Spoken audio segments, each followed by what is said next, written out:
That is something that we need to track back to and check and make sure that all our wiring in the harness is good, first of all.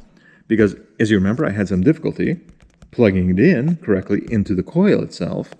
So that could be something at fault. Or it could also be the ignition control module itself that is at fault. There's more to it than just that.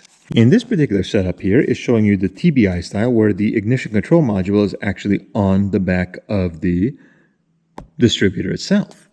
Now ours is going to be much more like the 4.3 liter, which is going to be under the throttle body because that's where our cable actually goes off to. In place of having the ignition control module on the back of the actual distributor itself, ours, however, does have, under this cap and rotor here, towards the back of the engine, there is a kind of optical or magnetic sensor back there, which that does run to the ignition control module, which for us is going to be on the side of the throttle body, just like in the 4.3 liter, which if that optical or magnetic sensor is not functioning, that could actually disrupt our timing sequence and the timing sequence of the ignition control module itself, which then could affect how much power our ignition coil itself actually generates. It's not just voltage, it's also amperage, and it has to generate a high amperage load.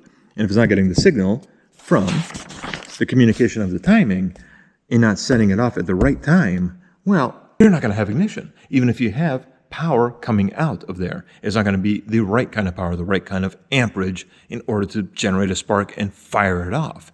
So, how I figured this out is not just from the book, but also from looking at the engine itself. Under the cap here, remember there's a Lazy Susan that this thing sits on, that screws on top?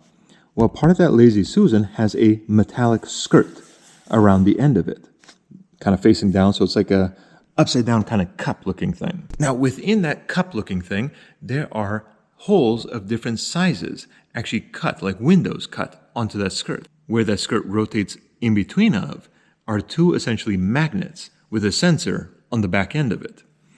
And as soon as those windows cross over, it allows a certain amount of radiation energy to pass through and not be blocked by the skirt.